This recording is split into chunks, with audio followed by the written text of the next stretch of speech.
What we are filled with is what we radiate. But how do we define the filling? What are you made of? What is truly there on the inside of you? And I think the answer to it is not very straightforward. I think we are made to believe that we already are a certain way, and and some people think that like they're inherently bad, or like if they did negative things or bad things, they're like beyond the chance of redemption, or mm, like that you are already basically built, that you are who you are right now. But I actually do not believe that for a second. I think that ourselves are incredibly fluid, and and I know you've heard this many times, like you shape your own reality. Oh, you actually do. And the funny part is you shape your own identity as well. How do you define the feeling? Well, it's you who are defining it every day. It's what you choose to see. It's what you choose to do. It's what you choose to think. It's how you choose to act. I genuinely think that it's up to you to be whoever you want. However, I many of us, I think we became conditioned into thinking that who we are is how others perceive us, which is complete bogus. Because I mean, it's safe to believe that. It's comfortable to believe that. It is. It makes sense in a way to believe that. But if you really do dig deeper, nobody knows you as much as you do yourself. And moreover, there is so much of yourself you haven't even encountered. And sitting alone in a room is not always going to be helpful in a way, as in a way of encountering yourself. The only thing that you might realize is that you are actually nothing. I know it sounds confusing, but when I was sitting on my own and like thinking, and just like not even thinking, I think being, I think that time I realized that I am no more than a white piece of paper, right? A blank piece of paper, let's say that. There is actually nothing, uh, unless you choose uh, to put something there. It's you who makes those choices. It's you who makes those decisions. Who are you going to be? You might have been indoctrinated in a way that people were telling you and you believed them. The funny part is that's not entirely true. You can change overnight. In fact, you have all the tools and all the capacity and all the potential in yourself, within yourself already. You just have to let yourself go. You just have to let yourself be. And another thing is that you need experience of other things to truly understand how you resonate with them. And I think that when we are out of whatever feeling, whatever reason, we kind of close ourselves off from certain people, certain experiences, certain worldviews, certain mindsets. We are ultimately like shortening our potential to be. Because I think that the strongest, the most important thing in life is merely to be, merely to experience. Your mind is largely just a filter. And sometimes you just have to let it go. Sometimes you just have to be fully present with the fact that whatever you knew about yourself, all of it might be false. I don't think we truly deep down realize that. I don't think that we truly deep down realize who we truly are. I think we are largely operating by the thoughts and ideas given to us by others and the categories again given by others and given to ourselves by ourselves, like you are trying to be someone else but you are not there yet. And I think it's just important to kind of strip yourself entirely naked of all the categories assigned to you by other people and merely stare into the abyss, because that's where you truly realize that not only you are not those things, but you have unlimited potential to be who you are, who you truly want to be.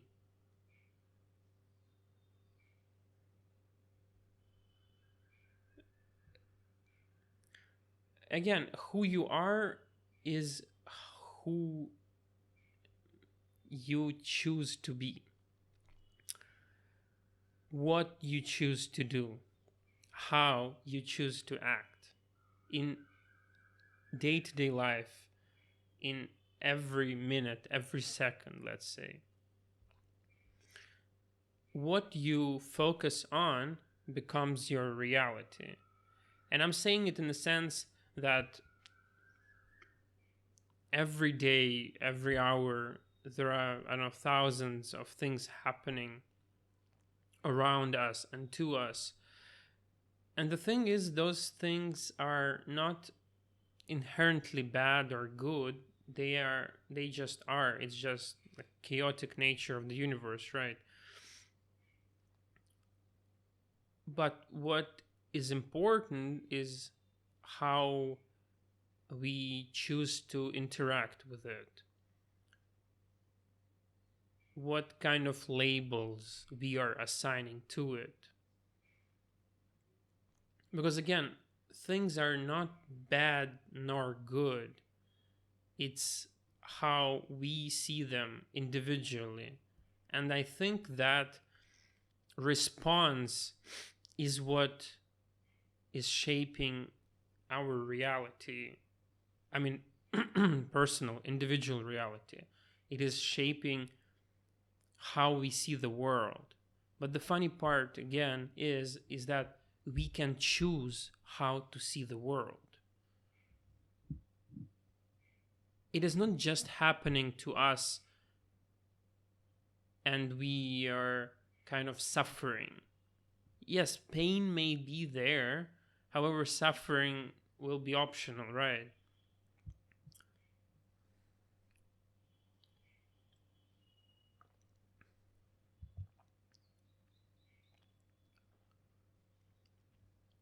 So, by that logic, if you will always focus on your own shortcomings, on the places where you fucked up, on the things that you didn't do, or on the negative outcomes of your own actions or actions of other people towards you, you will always be someone who is like eternally struggling. Because those will be the things that you see, and the way that, and that will be the way you program your brain every day to see those things, right? you are essentially programming your own brain to notice or pay attention to negative things. And when, even with that mindset, even when positive things will happen to you, you will disregard them as you will take them for granted. Or in your head, there will be always like this offset thing where not enough good has happened to offset all the bad that has happened. However, again, and I'm not saying that to kind of mess with your head, but you choose to see those negative things, or how do I even say? Not even see. Sure, they have happened, but you create that emotional coloring of that thing. And not only that, you choose to sit in that negativity. Whereas if it has happened, there is nothing you can do about it, and you should move on. Or if there is something that you can do, then you should do it and leave the rest, because the result is something that is largely out of your hands. You can only do your best and then wait, hope for the best, right?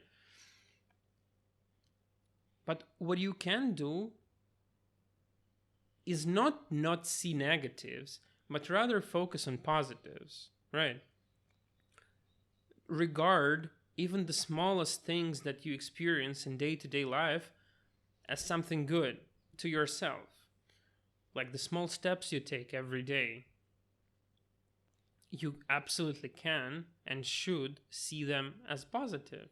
And that way you will train your brain to, release dopamine, or just enjoy small things. Like, you have a soft bed sheet, you have a good drink, you had a good meal. Those are all positive things which you can yield positive reaction from. Again, it's in your hands because you define your own reality. The change that you are dreaming of is literally in your hands. You want to open the door, you have to realize that the key is already in your hand. You just have to fit it in.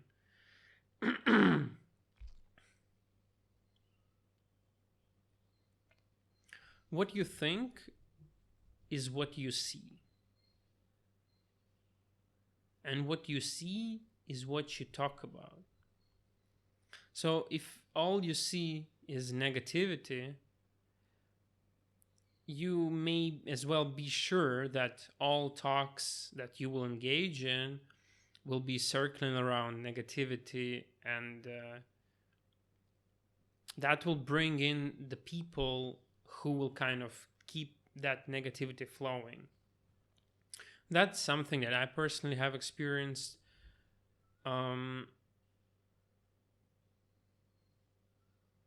Because what you see is what you largely talk about. So that will kind of bring the people who are with you on the same page, let's say.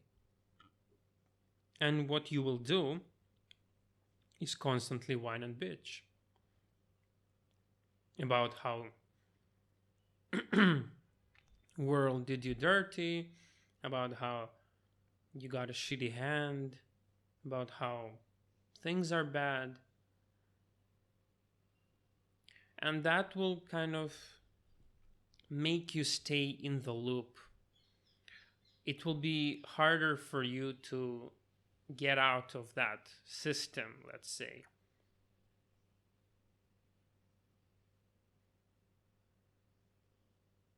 So it will be like a loop of negativity, and the people around you will be unknowingly refueling it all the time, even when, like, let's say things are things are going good for you.